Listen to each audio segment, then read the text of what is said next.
오늘 이제 나눠봐야 될 이야기 중에 지금 국민의힘 선대위 구성 가지고 계속해서 저녁에도 보니까 속보가 나오고 막 그러더라고요.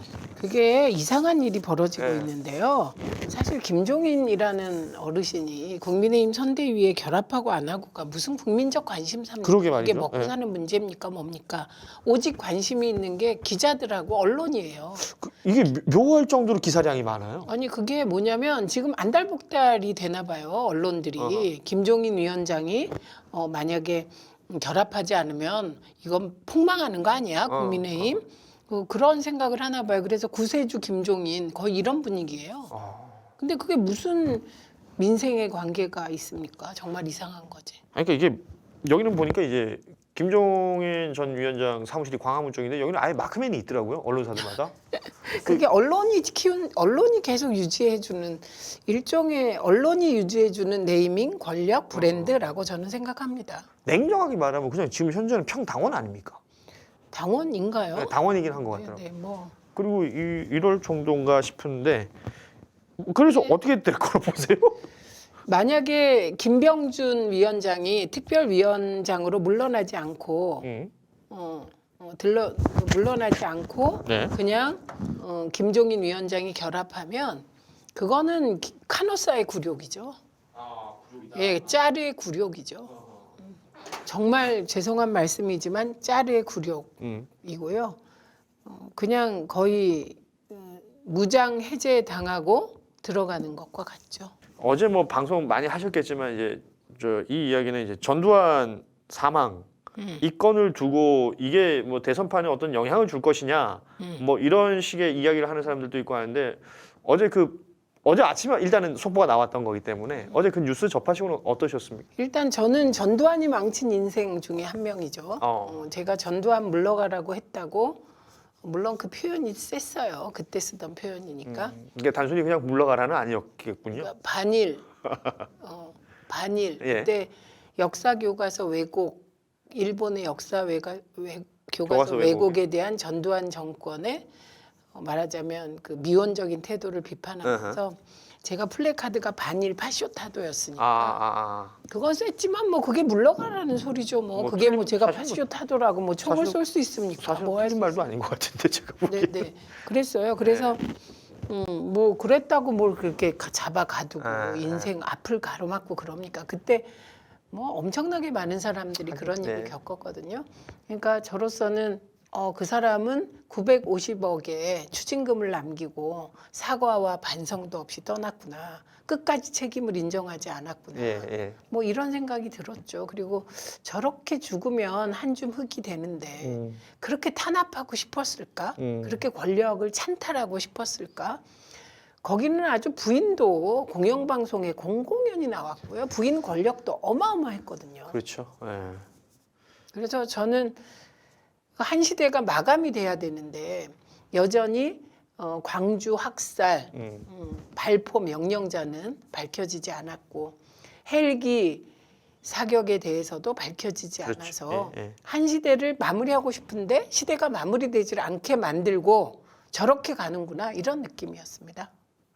그러니까 저도 오늘 아침 방송에 얘기를 했었는데 그러니까 노태우 전두환 이 두 인물이 거의 한 달 상간에 이렇게 세상을 떠나면서 마치 그 군부 독재의 한 페이지가 이렇게 넘겨지는 것 같이 느껴질 수 있는데 뭔가 마무리된 건 아니잖아요. 아니 마무리되려면 5.18 진상이 밝혀져야 그렇죠. 됩니다. 진실이 규명이 돼야 되는 가장 거고. 핵심이 안 됐어요. 발포 명령자. 우리가 정서적으로는 뻔한데 그걸 증명해야 되고 본인이 인정하고 사과해야 되는데 그게 안 됐고요. 그다음에 헬기 사격. 그렇습니다. 그 헬기 사격도 정황상 있었던 것으로 정황들이 가리키는데 그것도 인정을 해주고 사과해야 되는데 안 했기 때문에 아직도 5.18은 미완의 과제로 남았고 우리가 책임자라고 생각하는 자는 반성도 없이 950억의 추징금을 남기고 떠난 건데요.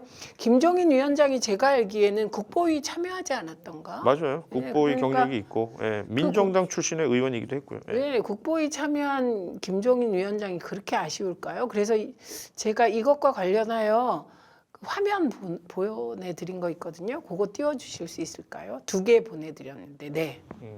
저게 YTN 화면인데요. 여러분 보시면 저 멘트 좀 읽어주세요. 빨갱이 조심하세요. 멸공, 이곳은 아직도 1980년. 그렇습니다. 그리고 국민의힘이 민정당의 전신이고 전두환의 후예임을 증명해주는 제가 김용민 작가님께 전두환의 후손 이게 현근택 변호사가 올린 겁니다. 네. 새누리당 과거에 새누리당 있었잖아요. 근데 부산시당, 경북도당, 대구시당, 광주시당, 전남도당, 강원도당, 경기도당, 전북도당은 민정당이 1980년부터 1986년 사이 취득한 자산이라고 합니다. 이게 2012년에 밝혀진 건데요. 그러니까 이 자산이 지금의 국민의힘까지 쭉 이어져 내려온 것이다. 그렇죠. 새누리당이 자유한국당이 미래통합당 됐다가 미래통합당 됐다가 국민의힘 된 그러니까 거니까요. 이 자산을 그대로 인수받았다고 합니다. 상속인에게 가장 중요한 권리는 재산을 물려받는 권리입니다. 그렇지. 민정당은 누구 거? 전두환 거. 그러니까 전두환의 후손, 후예는 누구다? 국민의힘. 네, 이렇게 됩니다. 그래서 결국 이번 대선도 전두환 후손과의 싸움이 되는데 국보위에 참여했던 김종인 위원장, 민정당에 참여했던 김종인 위원장이 국민의힘 윤석열 선대위에 들어가면 빼박일 것 같습니다. 저도 저 꼬맹이 때 생각나는데 그 민정당 그 마크가 이렇게 있어요. 뭐 이렇게 꼬불꼬불하게 생긴 거. 그 보자기가 우리 집에 있었거든. 하여튼 그러고 나서 생각해 보면 민정당이 이제 나중에 3당 합당하면서 민자당 됐다가 네. 뭐 신한국당, 신한국당, 한나라당, 뭐 한나라당. 새누리당 이렇게 쭉쭉쭉 이어져서 지금 국민의힘인 거잖아요. 네, 네. 그렇게 따지고 보면 그 정당을 만들었던 사람들이 당시 신군부들이 만들었던 정당이기 때문에 그 재산이 지금까지 그대로 이어진다는 건 말 그대로 그 라인이라는 그 거고 후손, 후계고 후예 후손이고. 예. 그런 얘기입니다. 근데 거기에, 여러분이 예. 군부독재 그러면 그냥 군부독재가 탄압만 한 게 아니고요. 군인의 사돈의 팔종까지 다 해먹었죠. 예, 다 해먹는 게 예. 군부독재인 겁니다. 맞아요. 예. 그래서 우리 아버지가 그렇게 나 육사라 가라 그랬는데 난 그렇게 군복 입기가 싫더라고. 육사 어울리지도 않아. 이렇게 육사 갔으면 난 못 받았을 것 같은데. 예. 아무튼 네, 이 일을 두고 이제 전두환 그러면 이제 자연스럽게 연결되는 게 윤석열 후보가 되는 거고 네. 옹호 발언이 있었고 개사가 논란이 있었던 건 이제 여러분 다 알고 계실 거고. 그 사망 소식을 듣자마자 이제 조문 여부를 이제 물어봤잖아요 기자들이. 그때 진심이 탁 튀어. 그러니까 그건 자기 생각인 거잖아. 그렇죠. 예. 그러고 나서 마이크를 대니까 뭐 돌아가셨으니까 전직 대통령이니까 조문은 가야 하지 않겠습니까? 이렇게 얘기했고 이재명 후보는 진짜 똑똑하더라고요. 바로 그 그냥, 순간에도 예, 학살의 책임자니까 지금 고려하지 않고 있다 이렇게 얘기했어요. 그런데 불과 2시간 정도 지나서 예. 그것도 본인이 얘기한 게 아니고 윤석열 예. 후보는 캠프 공보단에서 맞아요. 조문 가지 않는다 이렇게 발표를 합니다. 그래서 어떤 의문이 생깁니까, 여러분? 저분은 혼자 결정하는 게 뭐가 있어? 아니 전두환 조문하고 안 하고도 혼자 결정 못 합니까? 그것도 말을 바꿉니까? 단 하나의 언론도 이렇게 말하는 언론이 없어요. 네. 그렇죠. 왜 언론은 윤석열 후보 앞에선 그렇게 작아지는가? 엄청 정말 정신 관대해, 차리십시오. 관대해지는 것도 느껴집니다. 관대보다 약해지는 게 아닐까 싶습니다. 지금은. 그건 어떻게 보셨어요? 그 프롬포터는? 프롬프터는 제가 전대미문의 후보여서 나는 그런 후보를 처음 봤어요.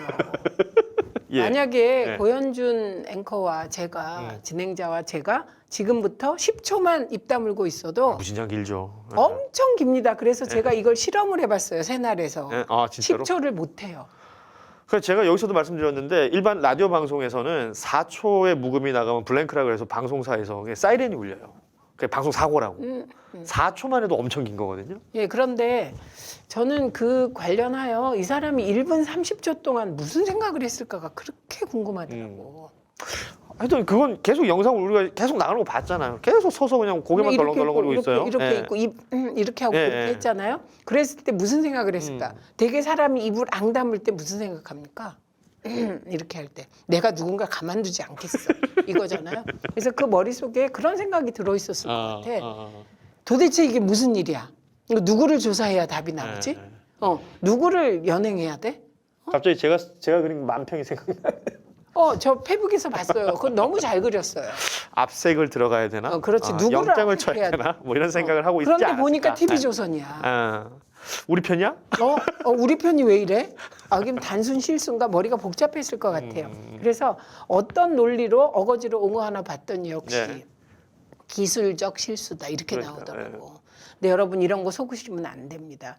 왜 기술적 실수가 아니냐면 처음엔 기술적 실수일 수 있어. 한 네. 2, 3초는. 그렇죠. 뭐 시그널을 잘못 주고받았을 수도 있고. 예. 예. 그런데 그 진행하는 여성 아나운서가 진행자가 후보님 시작하시지요라고 말한 순간 이후부터는 기술적 실수가 아니에요. 아니죠. 예.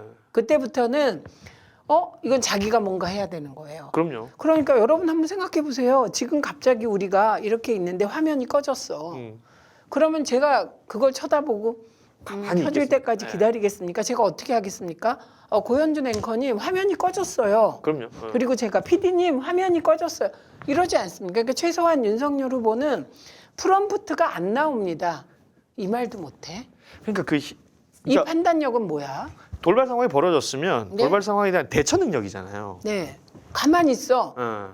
우리가 지금 그 가만히 있다 이 표현이 그 들은 가슴 아프죠. 아 그럼요. 예. 우리 세월호 때 그 해수부가 우리 아이들 핸드폰 번호 다 있었잖아요. 빨리 탈출해라. 이거 하나만 보냈어도 음. 우리가 이렇게 가슴 아프지는 않았을 그렇죠. 텐데 예. 가만히 있으라 그랬잖아요. 그러니까 가만히 있으면 그런 엄청난 참사가 벌어지고 또 이게 글로벌 리더스 포럼이잖아요. 전 타이틀이- 세계가 보고 있는 거잖아요. 타이틀이 그렇게 붙어 있어요. 거기서 1분 30초 동안 이렇게 있으면 이건 글로벌형 초대형 방송 사고가 터진 겁니다. 근데 이것을 언론들이 덮어주기에 급급합니까? 근데 소용없어요. 이거 엄청나게 파급이 크더라고. 아 크죠. 이거는 뭐 세대 상관없이. 네. 그 그러니까 사람 뭐 하는 거야? 예. 그 뭐야지 멍청하다, 무식하다 이런 식의 어떤 그 네. 댓글들이 계속 따라다닐 수밖에 없는. 도대체 뭐 하고 있는 거야? 네. 예. 이게 또 말씀하신 것처럼 해외도 송출이 되는 내용들이었기 때문에 뭐 글로벌 시대에 뭐 유튜브만 켤 수 있으면 다 볼 수 있는 거잖아요. 네, 그리고 그거를 뭐 TV조선이 뭐 편집해서 올린다고 그 영상이 없어지는 게 아니라. 아 그걸 지웠대 진짜로 TV 조선에서. 네, 지웠어요. 예. 그런데 뭐 그 옛날 같으면 통하지. 그러니까 다 옛날에 사는 거야. 80년대 이분들이. 80년대 네. 같으면 끝이죠. 90년대에도 끝이야. 근데 지금은요 다 녹화 떠놓으셨어요. 그럼요. 그래서 돌아다닙니다. 아무튼 이런 일들. 그리고 요거 하나만 더 여쭤볼게요. 그 모포에서 폭탄주 회식했던 네, 거. 네, 네. 이 관련해서 이제 그쪽 선대위 뭐에서도 계속 얘기를 하고 있잖아요. 이 뭐 대변인들이 뭐 대신 내준 뭐 내가 냈네 뭐 저 얘기하고 있는 거. 이거는 그게 핵심이 뭐냐면 처음에 목포에서 폭탄주 회식이 있었어요. 네. 그걸 누가 주도했냐? 그 컨택을 누가 했냐? 김한길 어. 전 대표가 했다는 거예요. 그래서 그래서 그 사람들이 주로 구동교동계 사람들이죠. 그러겠죠. 예. 그런데 왜 이렇게 그분들은 그 올드보이들을 그렇게 접촉하나 몰라. 올드보이인데도 진짜 21세기에. 옛날 스타일이에요. 그러니까 본인이 올드보이라 그런 거예요. 그건 유유상종이니까 그렇게 볼 수밖에 없는데 그런데 이제 술을 먹은 거예요. 폭탄주를. 네. 근데 거짓말을 해. 폭탄주 안 마셨다. 안 마셨다 그랬죠. 그런데 폭탄주 먹는 사진이 나온 거예요. 그렇습니다. 네. 예. 그래서 거짓말 하나. 술 안 먹었다. 왜냐면 그거 이분은 어딜 가나 술이야. 나는 술이야. 맨날 술이야. 술 없으면 못 만나나. 뭐 이런 얘기가 있었잖아요. 예, 예. 그런데 어쨌든 거짓말하다 걸렸어요. 두 번째 이게 방역 위반 논란이 일었어요. 그렇죠. 그게 왜 이런 그러냐면 수가 있으니까. 12명의 사진 찍은 사람. 지방은 12명이거든요. 네, 네. 그런데 사진 찍은 사람이 있을 거 아니에요. 그 방역 위반 논란이 일었어요. 그다음에 세 번째는 밥값을 누가 냈냐. 그렇죠. 이게 정치자금법 위반되니까요. 그래서 밥값을 누가 냈냐 그랬더니 갑자기 윤석열 캠프에서 후보가 자기 밥값 계산했다면서 영수증을 드립니다. 그 7만 원짜리인가 7만 7천. 예, 뭐 하나 냈어요. 예. 그런데 12명이 모였는데 전체 비용이 37만 원이라는데 혼자 먹은 게 7만 7천 원이면 혼자 뭐 금태들른 음식을 먹은 그러니까 것도 이거 아니고 n분의 1이 안 이상했어요. 맞죠. 예. 나눠보면 안 맞잖아. 안 맞죠. 11로 나눠도 한 3만 원이나 뭐 2만 그렇죠. 7천 원 예, 돼야 예. 되잖아. 근데 혼자 7만 7천 원이래. 알고 보니 그거는 수행원들의 밥값이었다. 따로 먹은 다른 분들이 드신 거예요. 이렇게 네. 말하자면. 그리고 예. 밥값을 안 낸 것으로 추정됩니다. 예. 그래서 민주당에서 이 관련해서 거짓말한 대변인을 공직선거법상 허위사실 유포로 그렇습니다. 예. 고발한 것으로 알고 있습니다. 근데 중요한 거 이게 나오니까 또 떠오르는 장면이 있잖아요. 짠 왕자 나왔을 때 네. 손가락만 씻는다. 네. 이 윤석열 캠프의 가장 큰 문제는 아무렇게나 해도 언론이 숨겨주고 덮어주기 때문에 그러니까. 거짓말해도 된다고 생각하는 거예요. 그러니까 그런데 지금은 안 되죠. 왜? 그렇지. 예. 그게 뭐 덮어주는 보수 언론만 있습니까? 아니니까. 예. 그 영수증 7만 원짜리 7만 7만 7천 원짜리 냈을 때 이걸로 끝이라고 생각했을지 모르겠으나 그러나 예. 낱말은 낱말은 쥐가 낱말은 낮에 새가 새고 밤에 낮에 쥐. 새 밤에 쥐 낮새 밤쥐 있잖아요. 그게 식당 주인이 얘기했어요. 그러니까요. 그 음식값 그 시의원이 냈다. 옛날 시의원이 이렇게 얘기했고 그리고 7만 7천 원 그 윤석열 후보가 계산 안 했다. 다른 사람이 와서 계산했다. 이렇게 얘기를 해서 만천하에 거짓임이 폭로되었는데 부중요한 건 언론이 안 다룬다는 거죠. 그렇습니다. 그러니까 그렇기 때문에 우리가 퍼날 부지런히- 우리가 다 언론이다. 이게 이런 뜻입니다, 여러분. 부지런히 알려야 될 이유도 있다. 그죠? 우리가 퍼날 저널리즘. 퍼날. 퍼날 저널리즘. 좋네요. 네. 퍼날 저널리즘. 네. 좋다, 이거. 자 이렇게 일련의 사건들 쭉 한번 얘기해봤고 네. 최근에 이제 민주당이 이제 이재명 후보의 주도로 선대위도 많이 바뀌는 모습 그리고 오늘도 뭐 여러 모습 보셨겠지만 이제 큰절하는 모습이라든지 여러 가지 모습들이 지금 보여지고 있는데 이런 것들이 최근 여론조사에 조금씩은 반영되는 것 같거든요. 우선 그 여론조사에 대해서 제가 말을 아낀 이유는 네. 지난 2주 동안 나왔던 여론조사. 그런데 그 여론조사 중에도 SBS 여론조사에서는 네. 별로 차이도 안 졌을 뿐만 아니라 이재명 후보의 당선 가능성이 훨씬 높게 나왔습니다. 예. 네. 그런데 그런 여론조사는 잘 안 나오고 일방적으로 윤석열 후보가 독주하는 여론조사가 나왔습니다. 그건 많이 나왔죠. 네. 근데 그 여론조사를 보시면 이게 대표적인 게 지난 주말에 나온 갤럽 여론조사인데요.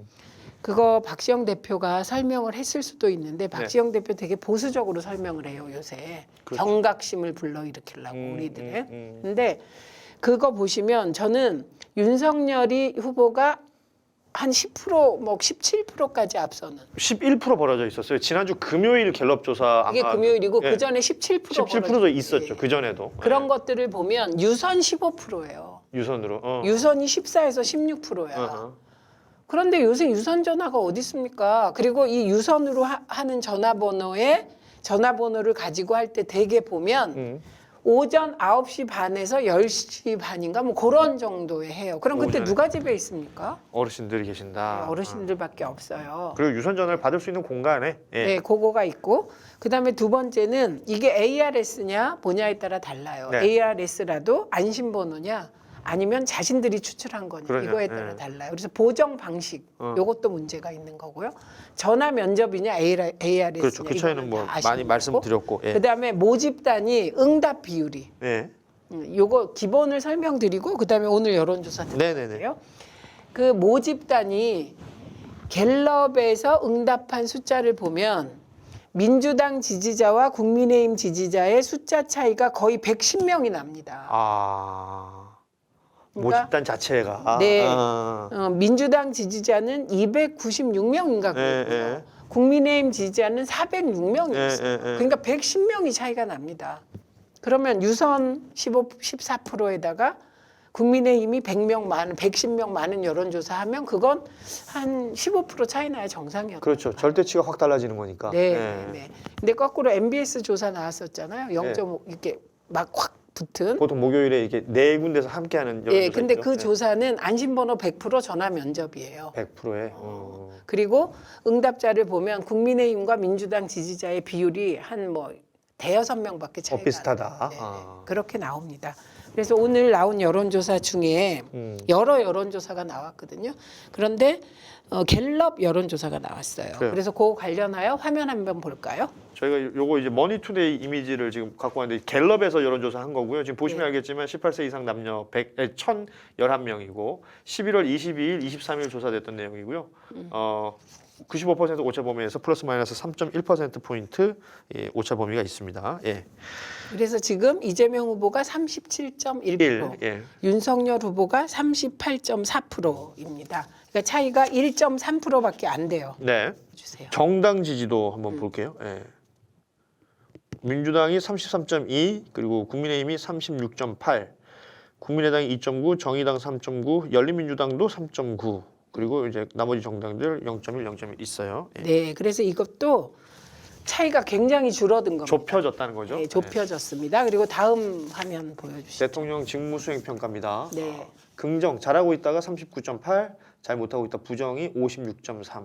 근데 저거 가지고 자꾸 뭐 정권 교체 구도 뭐 이런 거를 연결 짓는데요. 네.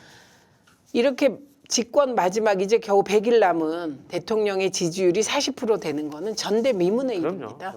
예전에 저 박근혜 때는 저 정도면은 뭐 어마어마한 거라고 그렇게 기사 썼던 언론들 분명히 여러분들 지금 찾아보셔도 있을 거예요. 예, 40%만 돼도 어마어마하다고. 정당 지지도가 박근혜를 못 쫓아간다. 뭐 그런 이렇게 얘기, 얘기하지 그렇지. 않았습니까? 진짜 그런데 그 딱 문장이다. 대통령 예. 탄핵당했습니다. 그러니까 언론은 아직도 정신을 안 차리고 있습니다. 제가 아까 말씀드린 것 중에 요것도 보면 유선이 11.7%, 11.7%, 3% 들어가 있습니다. 11% 들어가 있어요. 10% 이상이 들어있다 유선이. 네, 예. 유선이. 그러니까 이것도 내일 MBS 조사 나오죠. 예, 그렇죠. 내일 MBS는 그냥 가상 안심번호 100%입니다. 100%니까. 유선 없습니다. 지금 머니투데이가 갤럽하고 한 거는 이건 가상 안심번호인데요. 예. 거기에 유선이 11% 들어가 있는 겁니다. 그러니까 이 추세라면 내일 MBS에서 뒤집어지죠. 그럴 수 있겠네요. 내일 요걸 그대로 과학적으로 분석해 평가를 해보자면 네. 말씀하신 것처럼 유무선 차이하고 네. 그러니까 지지 세력들이 이제 응답률 응답하는 그 모집단의 수 자체하고 네. 이게 ARS냐 전화 면접이냐 이런 것들 모든 것들이 영향을 미치는 건데 그 차이들을 이렇게 보정을 해보자면 네. 내일 만약에 MBS 전국 지표조사가 나왔을 때 뒤집어질 수도 있다. 네, 내일 그렇습니다. 이 흐름이라면 내일 MBS 조사는 뒤집어져야 됩니다. 그러네요. 이 흐름상 보면 근데 내일 봐야지. 그렇죠. 내일 결론 나오면 또 알겠죠? 우리가 이야기 나눌 수 있을 것 같고. 맞네요. 예. 무선 88.3, 유선 11.7입니다. 그러네. 12% 예. 가까이 되는 거죠. 그런데 이게 학문적으로 보면 유선을 뭐 한 10%에서 예. 20%까지 넣는 것은 학문적으로 볼 때는 그 정상 범위 아니라고 합니다. 근데 예. 이거 여기서 함정에 빠지면 안 돼요. 왜냐? 이건 학문이라는 건 대한민국의 특별한 케이스가 아니라 전 세계적인 세계, 평균이에요. 대한민국처럼 핸드폰을 모두 갖고 있는 나라 없어요. 그렇지. 예.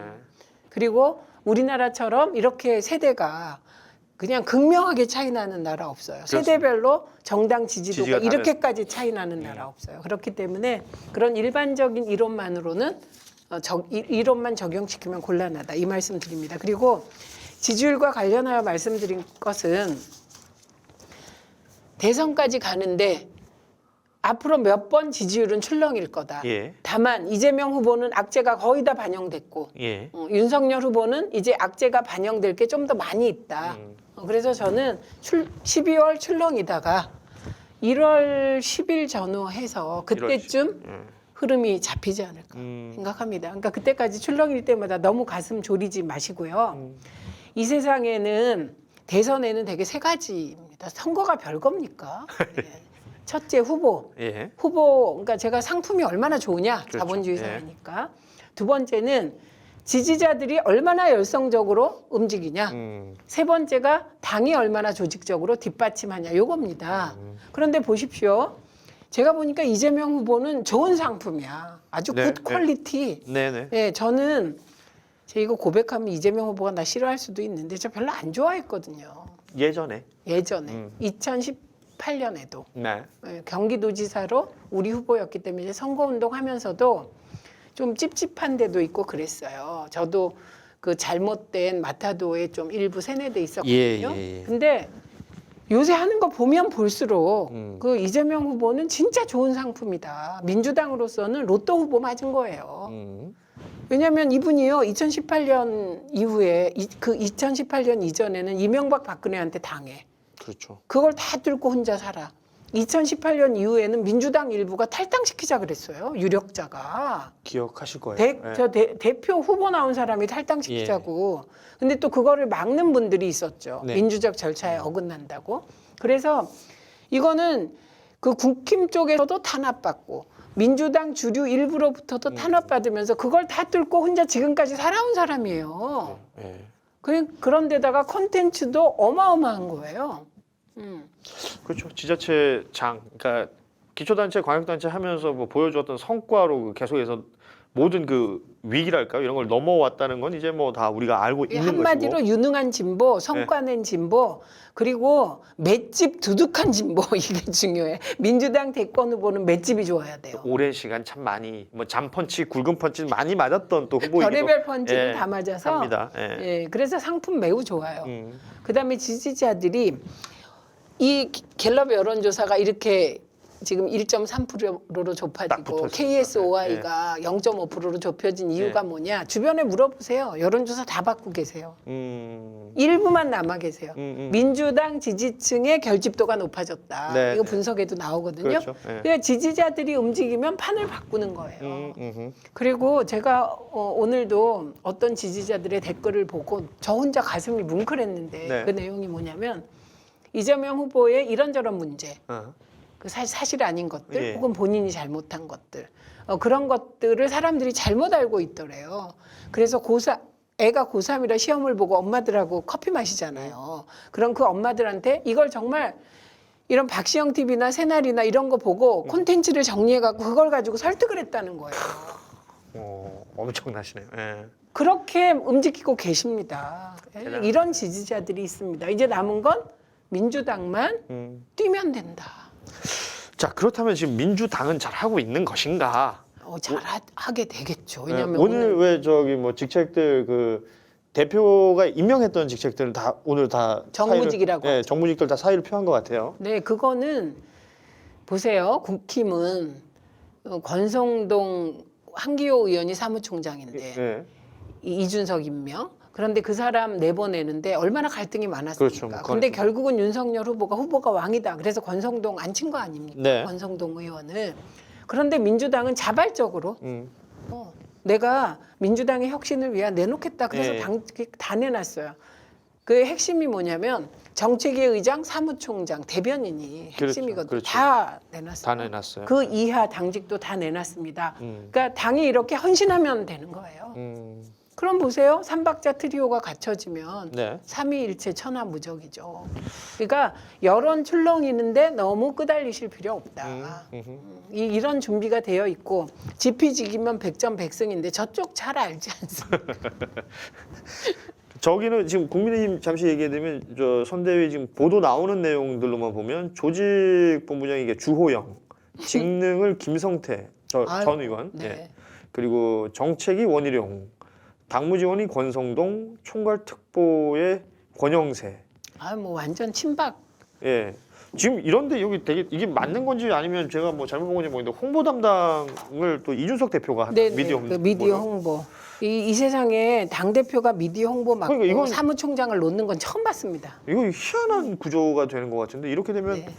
모르겠어요 어떻게 될지는. 막 근데 저쪽은 그렇답니다. 비서실장 아직도 발표 안 했죠? 안 했습니다 아직. 네. 예. 장재현 의원을 아니, 워낙 총애하신다는 소문입니다. 그러니까 비서실을 아예 안 둔다 이런 얘기들은 들리더라고요. 그럼 어떻게 되는지 아세요? 이제 제가 100% 예언할 수 있어. 비서실이 생깁니다. 아 그래요. 그리고 이미 소문에 따르면 뭐 하긴 또 그런 거 좋아하는 사람들이기도 하죠. 뭐 비선 혹은 이제 뭐 숨은 권력자 이런 것도 좋아하는 세력들이기도 한데 뭐 그럴 수도. 그 제일 문제가 그거예요. 이게 비서실장이나 비서실을 공식적으로 안 두잖아요. 네. 반드시 비선이 생깁니다. 이거는 정치의 법칙이에요. 권력의 그렇군요. 법칙이고. 네. 뭐 이런 건 좀 보도록 하고 그 YTN 인터뷰를 이재명 후보가 이제 꽤 길게 네, 하면서 네, 네. 뭐 여러 내용들이 있었는데 여기서 이제 조국 전 장관 관련해서 언급이 있었고 언론들은 전부 여기만 포인트를 맞췄더라고요. 그 언론은 이간질하려 그래요. 네. 언론의 이간질에 놀아나면 우리가 아니죠. 우리가 한두 번 당했습니까? 그 이간질에. 예, 그게 정확한 워딩, 그 핵심 포인트가 뭐냐면 동병상련. 그러니까. 예. 내가 안다. 당해봐서 안다. 두 번째, 우리가 집권 세력이다. 그렇지. 작은 흠집도 책임은 크게 지게 되어 네. 있다. 세 번째, 사법부 판단에 따라 판단이 나오면 책임질 수밖에 없다. 이게 왜 조국과 성급기입니까? 그럼요. 조국 전 장관이 딱 이렇게 얘기했고요. 그리고 제가 송영길 대표를 여기서 칭찬하지 않을 수가 없어요. 이미 우리가 예방주사를 한번 맞았습니다. 네. 송영길 대표가 대표되고 제일 처음에 한 게 일부 내로남불이 있었다. 그 과정 우리가 조국 전 장관 그때 윤석열 파동이 있을 때 네. 일부 내로남불이 우리 쪽에 있었다. 반성한다. 네네. 사과했어요. 인정하고 사과하고. 예, 그때 네. 송영길 대표 욕도 먹었어요. 많이 그렇지만 먹었죠. 그때 이 조국 전 장관과 관련한 우리 쪽에 사실 용기 있게 문제 제기를 한 거잖아요. 사과를 했고 그리고 사법부 판단을 지켜보자고 예방 주사를 맞아서 이번엔 지지자들께서 그때만큼 마음이 서늘하진 않을 수도 있고 그런 것 같더라고요. 네, 내용도 네. 동병상련을 먼저 얘기했기 때문에 본인이 그 고생을 너무 잘한다. 그렇죠. 그리고 수사가 심했다. 마녀 사냥 뭐 이런 표현까지 네, 직접 쓰면서 얘기를 했습니다. 예, 그렇게 해서 앞으로 계속해서 일부 뜻팔이 남은 분들하고 그리고 언론은 민주당을 이간시키고 분열시키려고 할 겁니다. 제가 아까 얘기했잖아요. 네. 후보, 좋은 상품, 지지자, 결집된 지지자, 똑똑한 지지자, 그리고 당인데 여기서 제일 무서운 게 후보와 지지자 이간입니다. 지금 그 작업을 하고 있는 건데 후보가 이미 얘기하지 않았습니까?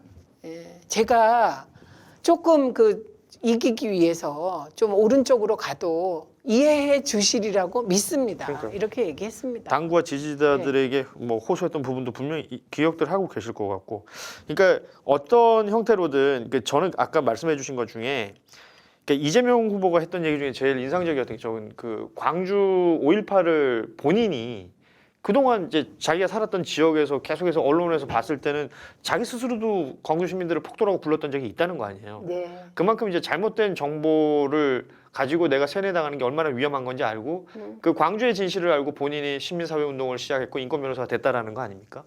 그런 의미에서 이제 본인에 대해서 가지고 있는 여러 가지 의혹이나 선입견들이 있는데 이거 좀 더 좀 꼼꼼하게 자세히 알아봐 달라 이런 얘기를 본인 스스로 호소하더라고요. 네, 그 참 설득력이 있었어요. 그러니까요. 네. 그렇게 되면 물론 일부에 따라서는 뭐 이렇게 눈살 찌푸려지는 부분이 있을지 모르겠지만 자세히 알게 되면은 그 생각에 대한 뭐 이게 모든 게 달라지지 않겠습니까? 그러니까 2004년에 음주운전한 거 맞고요. 예. 그건 본인이 사과했고요. 그렇죠. 그리고 사실 근데 그때는 음주운전이 지금처럼 이런 분위기가 그럼요. 아니었어요. 예. 그래서 타임머신 타고 왔다 갔다 하면서 비난하는 건 전 그렇습니다. 정말 예. 아닌 거라고 생각하고 나머지 관련한 특수 공무집행 방해 네네. 그리고 검사 사칭 있잖아요. 이거는 다 그때 파크뷰 분양 사건 그 과학들과 사건과 싸우다가 생긴 일입니다. 저는 집시법 세대거든요. 예. 저 다음 후배들은 도로교통법이 많고요. 예. 또 그때 체류탄 던지고 이런 후배들은 다 폭력 행위 등에 관한 맞아요. 처벌이었거든요. 그러니까 그 두 개는 아닙니다. 그래서 여러분이 속지 않으셨으면 좋겠고 공직선거법 위반 명함 돌린 거 저도 명함 돌리다가 지금 문제가 이 됐는데. 상황인데, 네, 근데 그건 아무것도 아닙니다. 명함 돌린 건 윤희숙 씨는 호별 방문하고 명함 돌렸잖아요. 그러니까요. 집까지 방문해가면서. 예, 거기는 뭐 예. 괜찮았잖아요. 예, 그러니까 이거는 정말 호별 방문을 그냥 코에 걸면 코골이 공직선거법은 그렇기 때문에 그걸 가지고 범죄자라고 하시면 안 됩니다. 그렇습니다. 그래도 이재명 후보가 11월 19일을 터닝 포인트로 정말 이재명이 새로워졌습니다. 그래서 새로워진 이재명이 민주당을 새롭게 하는 그 과정이고요. 저는 그 솔로몬의 엄마 친모의 심정으로 재난지원금을 포기하는 걸 보고 와 멋있다 이렇게 생각했거든요. 그 말씀 맞네요. 그러니까 내 자식 반쪽해지는 거 못 보겠다는 거 이게 아닙니까? 친모의 심정이에요. 그렇죠. 국민들이 이렇게 고통스러우니 그 손실 보상부터 먼저 하라. 그러니까 이 너야. 타이밍을 놓쳐서는 안 된다라는 게 맞아요, 절박한 거 맞아요. 아니겠어요? 게다가 특검 수용해버리니까 지금 윤석열 쪽에서 뭐 쪽에서 못 받잖아요. 지금 부산저축은행이 음수사원이에요. 그렇게 1,155억 없었으면 그 세력은 분해됐거든요. 공중분해. 그러니까 오히려 공수가 바뀌었습니다. 그리고 조국 전 장관과 관련하여 동병상련하지만 이건 집권 세력의 운명이라는 요지의 대응은 야, 저 사람 정말 끝이 어딘가. 저 사람 진화의 끝은 이런 느낌을 주게 만든 것 같습니다. 그러니까 이제 이재명 후보의 그 뭐 여러 장점 중에 하나가 바로 이 기민성, 신속성. 그러면서 이제 보여주는 효능감 이런 것들로 설명이 될 것 같은데 최근에 굉장히 많이 보여주고 있고 하루에도 뉴스를 굉장히 많이 너무 만듭니다. 많아요. 오늘만 해도 여러분이 이 당직 사퇴한 거 있잖아요. 이거 국회의원들이 안 해요. 아, 그러니까요. 사무총장이 핵심 중에 핵심인데 그걸 그렇게 내 던진 거 이거 정말 평가하고 칭찬해 주셔야 될 일이고요. 그다음에 청년선대위에 네. 그 두 명이 뽑혀왔잖아요. 권지웅, 권지웅, 그러니까 저 전북에 있는 시의원. 네, 시의원. 예. 해가지고 뭐 막 지르잖아요. 꼰대같이 하지 말자 뭐 이렇게. 그게 저 꼰대거든요. 꼰대가 탁 들으니까 약간 기분이 나쁘더라고. 근데 길게 보면 양약은 고구이나 이어병 될 것이다. 아니 저도 꼰대인가 봐요. 기분이 나쁜지는 모르겠는데 재밌던데요. 저는 그건 꼰대 아니지 재밌으면. 그렇게 접근하는 것이 아니, 신선하고 좋은 것 같아요. 좋아. 근데 저는 일부 꼰대들 기분 나쁘겠네 이런 생각은 들더라고. 이게 어쩔 수 없죠 뭐. 내가 꼰대인 걸 인정하는 순간 그때부터 이제 또 개선의 여지도 생기는 거기 때문에. 근데 꼰대 절대 안 바뀌어. 저 절대 안 바뀝니다. 꼰대입니다. 저 엄마 꼰대. 근데 꼰대 중에 좀 사실은 받아들이는. 이쁜 꼰대예요. 우리 미니 언니 이쁜 꼰대.